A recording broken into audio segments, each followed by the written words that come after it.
A Conmebol, Confederação de Futebol da América do Sul, é a menor confederação de futebol do mundo, com apenas 10 membros, mas é também uma das mais fortes, com 3 campeões mundiais, a maior campeã mundial, o Brasil, e a atual campeã, a Argentina. Agora eles entram num novo momento no futebol, como todas as outras, é um ciclo para 2026 agora. E é o que vamos analisar nesse vídeo, analisando o pós-Copa deles, a Copa deles em 2022, o que fica para a Conmebol e o futuro deles para esse ciclo. Bem, a Copa de 2022 deu umas sensações mistas para a América do Sul. Antes já de começar a Copa já tinha umas questões meio negativas por causa da não classificação do Peru. Pela primeira vez desde 2006, o time da repescagem da Conmebol não foi para a Copa. Então só 4 times, em vez de 5, só 4 times da América do Sul estiveram na Copa do Mundo, já que o Peru perdeu para a Austrália, né, em junho. Então já começou com uma espécie de decepção para a Conmebol, América do Sul, porque só 4 times. De qualquer maneira, a Copa ia acontecer e havia a expectativa de uma performance melhor positiva dos times da América do Sul na Copa do Mundo. O que aconteceu foi que não, como eu disse, foi um pouco mista, sensações mistas. Só 2 times dos 4 passaram para mata-mata, o Uruguai e o Equador ficaram de fora, e foi o mesmo número de times que a África mandou para o mata-mata, e menos que a Ásia. A Ásia conseguiu mandar 3 times, a Confederação Asiática mandou 3 times para o mata-mata. Foi algo, acho que, sim, foi a primeira vez que isso aconteceu, que a continente asiático mandou mais times que o continente sul-americano, que vinha mandando bastante time para o mata-mata. Em 2010 foram 5, 2006 2014 foram 5, em 2018 foram 4, dessa vez só foram 2. Em compensação, um dos que foi o campeão, a Argentina. Então é uma sessão mista. A Copa volta para a América do Sul, mas a performance dos times sul-americanos não foi muito positiva quando você analisar o total. Acredito que isso já não é uma questão que mostra uma queda de nível da América do Sul. Não acho que o nível da América do Sul caiu. Eu acho que o nível dos outros continentes que aumentou, melhorou, se tornou mais competitivo. O futebol dos asiáticos, dos africanos, tornando mais difícil que times que não são Brasil e Argentina de passarem, se classificarem. Exigir mais deles, não basta pouca coisa, tem que ser mais. Agora a gente chega na parte das eliminatórias. As eliminatórias, com um novo formato, não um novo formato, o formato é o mesmo, mas com o número de vagas estendido para 6 vagas diretas e uma para repescagem. A repescagem agora vai ser, cada continente tirando a Europa vai ter uma vaga para repescagem, com o continente sede, que no caso da próxima Copa América do Norte, vai ter 2 vagas para a repescagem. Isso é cíclico. Cada continente sede tem uma vaga extra para a repescagem. No caso, a América do Sul, não sendo sede, só é uma vaga direta, uma vaga de repescagem. Então, 6 vagas diretas e uma de repescagem, podendo ter 7 times da América do Sul numa Copa do Mundo. Isso torna uma eliminatória bem menos competitiva. A eliminatória da Conmebol era talvez a mais difícil que era considerada no mundo. Uma das mais difíceis, ou a mais difícil, e era um nível muito duro. Claro que para um Brasil e Argentina, mas para o Brasil ainda, era bem tranquilo. Apesar de alguns sufocos no passado, nos últimos anos era primeiro lugar, sem problemas, mas essa não é a realidade da maior parte das seleções. A maioria não é um Brasil. Então foi bastante sofrimento, é um competitivo e duro para a maior parte das seleções. Mas agora, com 6 vagas diretas e com uma vaga para a repescagem, vai se tornar bem menos competitivo, mais na parte de baixo que a competição estará. Porque se é um Brasil e Argentina que não corriam muito risco de ficar de fora da Copa, agora não tem nenhum perigo. Outras seleções que ficam em terceiro, quarto, já estará também bem tranquilo também, sem muitos problemas para se classificar, podendo sem muita preocupação. A competição estará uma parte no nível mais baixo, que será pegar as últimas vagas, a sexta direta e a repescagem. Então a expansão deixa as eliminatórias menos interessantes, é um ponto negativo.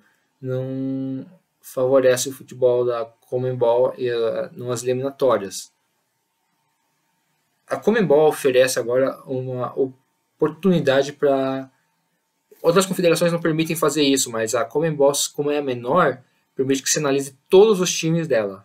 São só 10 times, não dá para analisar todos nesse vídeo só. Algo que não é possível de fazer com as outras confederações. Primeiro o Brasil, depois da decepção que foi com a última Copa, que era a favorita talvez, parou nas quartas finais para uma seleção inferior, que era a Croácia. O Brasil vem como uma incógnita, talvez, do que esse ciclo vai ser para o Brasil. Acho que dá para dizer que o Brasil chegará para 2006 forte, sem dúvida se classificará, não há muita dúvida agora. Mas quão favorito ou forte poderá ser? Acho que é uma incógnita de quão bem sucedido esse ciclo será para o Brasil. É importante ver quem que assumirá a seleção, acho que essa é a grande questão, quem será o técnico. E em termos de jogadores, não acredito que ainda já há um elenco forte, um time forte ainda, bastante jogador jovem ou em idade para 2026 que continuará, mas a grande questão é o técnico, quem assumirá a seleção e que trabalho ele oferecerá. A Argentina é a atual campeã, mas apesar de ser campeã, não vou dizer que não convenceu, mas deixou dúvidas. Ela, por exemplo, você vê no segundo tempo dos jogos, ela sempre dava um certo vacilo contra a Austrália, ela sofreu, quase tomou um empate contra a Holanda, ela tomou um empate vencendo de 2-0. A Croácia foi tranquilo, mas contra a França teve o grande vacilo, estava vencendo de 2-0, tomou empate, fez 3-2, tomou empate, então não deixou dúvidas, mostrou não ser um time imbatível. Nenhum time aí nunca é imbatível, mas não é aquela força. A França em 2018 era muito mais convincente, como um time mais potente e perigoso. A Argentina não é um time forte, sem dúvidas, mas ainda deixa dúvidas. Temos que ver como fará esse ciclo, especialmente agora que não contará com o Messi, que essa foi a última Copa dele. Então é bem interessante como será essa Argentina sem Lionel Messi, essa liderança. Eles têm um time ainda bom, jogadores ainda em idade de qualidade para jogar na próxima Copa, fazer esse ciclo, mas ainda assim vai perder a maior liderança, que é o Lionel Messi, e ver como a Argentina vai se adaptar. O Uruguai teve uma Copa decepcionante parando na fase de grupos. Havia expectativa de fazer uma Copa talvez excepcional, possibilidades, mas pelo menos passar da fase de grupo, é o que se esperava. Decepcionou, acabou perdendo a vaga para a Coreia do Sul, que era uma possibilidade que desde sempre, mas a Uruguai sempre foi obviamente a favorita para passar, junto com o Portugal, e acabou vacilando e ficando de fora. O Uruguai então vem dessa Copa decepcionante e vem de um ciclo de renovação. A gente precisa de renovar agora a seleção, porque muitas de suas peças importantes estão bem envelhecidas, certamente vão se aposentar, como Suárez, Cavani, se aposentar da seleção, obviamente. Em termos de clubes, eles podem continuar. Mas Suárez, Cavani, Godin, Cáceres, esses jogadores, peças importantes e nomes grandes, não são nomes que eles possam contar para o futuro. Então é um ciclo de renovação para o Uruguai. Eles perdem, talvez a geração dos anos 2010 acabou. Essa geração que levou o Uruguai de volta para um mapa mundial, para o destaque internacional, porque o Uruguai passava desde 70, passava com uma campeã decadente que não jogava todas as Copas, que não passava a vez da fase de grupos se jogasse. Em 2010 eles chegaram na semifinal e depois eles passaram no mata-mata em 2018, em 2014 foram para as quartas em 2018. Então se tornou uma seleção com não só grandes nomes, mas uma seleção bem competitiva e de destaque no futebol internacional. É interessante ver se nessa década agora de 20 isso acontecerá. Eles têm nomes ainda. No caso, o Valverde, acho que o melhor jogador deles, talvez. O Darwin Núñez deixa dúvidas lá no Liverpool, mas é uma promessa, acho que um grande jogador ainda assim. Então, essa questão do Uruguai agora é um ciclo de renovação para substituir essas peças perdidas e melhorar a seleção. O Equador teve uma Copa, acho que não mal, mas acho que decepcionou porque podia ter ido mais. Podia ter passado da fase de grupos, mas acabou perdendo para o Senegal. Apesar disso, não foi uma má Copa, vencendo o país sede do Catar e empatou um jogo muito bem feito contra a Holanda, jogando melhor até. Merecia talvez a vitória. Mas acabou não passando na fase de grupos. Apesar disso, a classificação para a Copa e o resultado lá com os 4 pontos não foi uma vergonha, pelo contrário, foi um trabalho acho que excepcional. Não se esperava tanto do Equador assim. Antes da eliminatória começar, o Equador era talvez a penúltima seleção em termos de qualidade da América do Sul. Ela vinha mal em 2019, mas com o Alfaro, com o Gustavo Alfaro, mudança de técnico revolucionou o Equador e o trabalho com a base, com jogadores jovens, que essa é a grande questão do Equador, é uma seleção jovem, jogadores jovens de bom nível, jogando em clubes bons, tendo destaque para o trio do Brighton, o Estupinhan na lateral, meio campo com o Sarmiento e o Moisés Caicedo, são bastante qualidade e bastante juventude. Essa é uma grande questão positiva para o Equador, não precisa se preocupar tanto com renovação, porque a seleção já vai estar esses jogadores ainda estão para atingir seu auge, o auge deles já será em 2026, outros estão numa idade boa, obviamente surgirá nomes novos. De certa forma, talvez o que precisa melhorar é a questão do ataque. Antes da Copa, o Equador vinha sofrendo de uma escassez de gols. Na Copa não teve esse problema, mas foi muito graças ao Ener Valencia. E eu não sei se dá para contar com ele para 2026, pela idade. Talvez ele se esforce um pouco e consiga, mas é melhor procurar outras opções. É uma questão que, em termos de ciclo, talvez seja uma renovação que precisa, se for precisar, do ataque. Novas opções para o ataque. Mas tirando isso, as outras áreas estão bem sólidas. Então o futuro do Equador é promissor. Foi um bom ciclo anterior, não começou bem, mas conseguiu terminar de forma excepcional. E agora tem um ciclo futuro que pode ser também muito positivo. Há de se ver, especialmente na próxima Copa América, acho que dará um sinal do que esperar do Equador. A Colômbia foi talvez a grande decepção das eliminatórias do ciclo passado. Ela vinha como talvez para alguns a terceira, pelo menos a quarta melhor seleção da América do Sul. Acho que alguns podiam ver ela com um time melhor que o Uruguai. Eu certamente considerava até certos momentos em 2019, talvez em 2020, como um time melhor que o Uruguai. Mas fiz uma eliminatória decepcionante. Houve questões de técnicos, houve trocas de técnicos,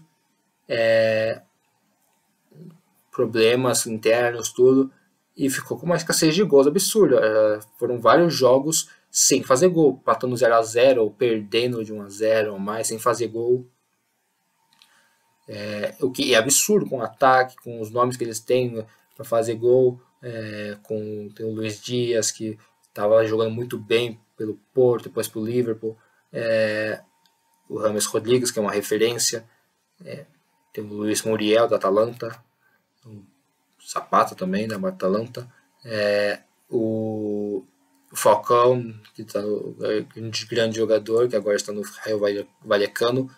Mas, apesar de nomes e que deveriam dizer um ataque eficiente, ficaram sem fazer gol. Depois começaram a se recuperar na reta final, mas já era tarde demais. E acabaram ficando fora da Copa, que foi a grande decepção. Para esse ciclo, precisará de renovação. Talvez há muitos jogadores que foram uma oportunidade perdida. Eles teriam jogadores para 2022 em bom nível, em uma idade de boa. Agora, talvez não possa contar com esse mesmo bom nível e a idade e agora muitos jogadores vão estar numa idade muito avançada, que pode ser que eles se aposentem da seleção ou cheguem para 2026 desgastados. Então, foi em 2022 uma oportunidade perdida e precisará de renovação para substituir essas peças e melhorar o time, dar mais opções. Apesar disso, acho que dá para se dizer que há um futuro otimista para a Colômbia. Há bons jogadores ainda e com idade boa ainda também. Então é um ciclo que pode ser bem positivo para a Colômbia. O Peru é uma seleção que precisará de renovação. Outro que perdeu a oportunidade. Devia ter ido para 2022, mas acabou vacilando, jogando mal e perdendo para a Austrália nos pênaltis. Agora vai ter que contar com uma seleção envelhecida, sem tantas opções, porque muitas delas deverão se aposentar da seleção. Eu acredito que haverá, dificilmente todos vão se manter, porque é difícil por causa da idade. Mas há peças ainda para ser trabalhadas, ainda há opções boas em relação com idade boa para o próximo ciclo. Mas a questão é que precisará de uma renovação para ter mais, porque há uma falta de opções quando você analisa a seleção peruana. Agora, especialmente sempre foi uma seleção limitada em termos de nomes, mas o trabalho do Gareca era um trabalho excepcional que conseguiria tirar o melhor da seleção e levou eles para 2018, conseguiu ser vice-campeão da Copa América em 2019 e quase foi para essa Copa com um time limitado. E agora esse time se torna mais limitado ainda com o envelhecimento de alguns dos seus jogadores importantes. Mas, como disse, ainda há peças boas e ainda se pode trabalhar. A grande questão talvez é voltar no nível do Gareca. Eles estão mudaram de técnico já, trocaram para o Gareca, mas tem conseguido nos amistosos, até que conseguiram uns resultados positivos, recentes. Ainda não é uma situação tão pessimista para o Peru, mas é uma questão que a oportunidade deles foi perdida e que eles têm que se recuperar agora. O Paraguai é um time que tem um elenco com potencial para o ciclo, bastante. Tem jogadores com bom nível, jogando bem, o Almeirão está arrebentando o Newcastle, mas as performances recentes deixam dúvidas. Não se pega o trabalho do técnico, não tem indo bem. Quando você analisa tudo, muitas derrotas às vezes com um placar até um pouco grande, elástico, não tem agradado muito quando você pensa em performances recentes, apesar de ter um elenco, eu acho que sólido, e um elenco que durará para o ciclo, para 2026. É um bom elenco. E não precisa, eu acho que renovação não será algo tão essencial comparado para as seleções como o Paraguai. Como eu disse, os jogadores terão idade, a maior parte boa, para atuar no ciclo. Mas a grande questão é melhorar a questão das performances e usar o melhor desse time. O Chile é um time que vai se arrepender eternamente por ter se perdido as últimas Copas. Certamente em 2018, quando tinha sua melhor geração, bicampeã da América, e não conseguiu ir para a Copa do Mundo. Foi a grande decepção daquele ciclo. Sem dúvida vão se arrepender eternamente para isso. E também para 2022. Também perdeu a oportunidade de trazer o que sobrou dessa geração para mais uma Copa. E agora dificilmente contará com esses nomes dessa grande geração deles, porque eles vão estar envelhecidos. Se contar, eles vão estar muito desgastados. Então foi uma oportunidade perdida. É uma seleção envelhecida e que falta opções precisarão de bastante renovação para dar mais opções das diferentes áreas, defesa, meia, campo, ataque. É uma seleção que vai ser um ciclo bem difícil para o Chile. Acho que não dá para ser tão otimista assim. Não acredito que contará com nomes como Vidal, Alexis Chances, Guilherme Medel. Tem nomes bons ainda aqui e ali. O Maripa do Mônaco é um nome sólido. Tem o Berreton do Blackburn Rovers. Tinha feito tinha ido bem, né? Tinha para o chip passada. Mas o ciclo agora será de uma renovação e buscar melhorar as performances, porque as performances recentes do Chile foram bem ruins. Não só um empate que eles conseguiram no amistoso, não tem feito bons resultados, bastante derrotas, falta de gols até. E daí chegamos na Venezuela, a única seleção que nunca se classificou para uma Copa do Mundo da América do Sul. Eles têm um elenco com potencial e tem um bom técnico que é o Peckerman, que foi técnico da Colômbia na Copa de 2014 e 2018. Mas e o elenco, apesar de com potencial, ser um elenco até melhor que algumas outras seleções, ainda deixa dúvidas. Com o Peckerman eles conseguiram alguns resultados, mas também não convenceram como tão fortemente assim. Acho que é algo que a gente tem que ver mais para esse ano, com amistosos. Mas é um elenco com potencial, tem qualidade, tem peças boas, tem um trabalho que pode ser muito bem feito. É uma oportunidade única agora para a Venezuela, com a expansão das vagas, pode muito bem finalmente chegar a uma Copa do Mundo. Ela vai poder competir bem. A questão é utilizar bem todo esse elenco, esses jogadores, e tirar o melhor deles.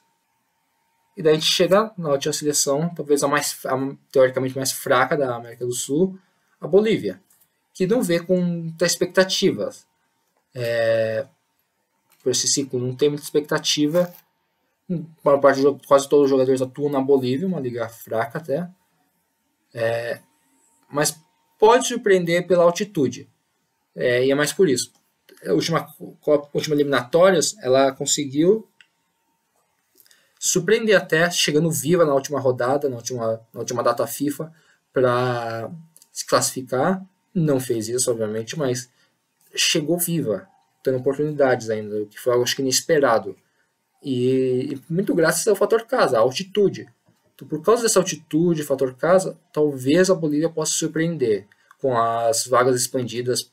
Ela poderia talvez pegar uma vaga para repescagem, quem sabe surpreender os outros times de baixo e conseguir. Eu não tenho expectativas altas para isso, mas é uma possibilidade. Analisando esse cenário, eu diria que se for analisar quais são as seleções para se classificar para 2026, eu diria que seriam as 4 que classificaram para a última Copa, o Brasil e a Argentina, obviamente, o Equador também, o Uruguai também. Daí eu já colocaria uma Colômbia, e daí a gente começa com umas posições acho que mais incertas, mas eu talvez apostaria num Paraguai. E para repescagem, que seria favorito na repescagem, com os times da África, da América do Norte, mas não garantido, obviamente. É difícil dizer, seria uma disputa bem intensa entre Chile, Venezuela, Peru. Eu vou chutar com o Peru, acredito que eu vou chutar o Peru talvez. É difícil dizer, acho que é bem competitiva, que essa será uma parte bem competitiva, haverá uma disputa intensa entre esses times de baixo. É bem cedo para fazer essas afirmações, fazer previsão, então é certo que eu erre algumas coisas aqui, mas já dá para acho que já fazer algumas afirmações sobre essas seleções e criar uma expectativa do que esperar delas nesse ciclo. Bem, obrigado pelo vídeo. Fiquem de olho no canal, no que vier pela frente. Veja o vídeo anterior. Muito obrigado.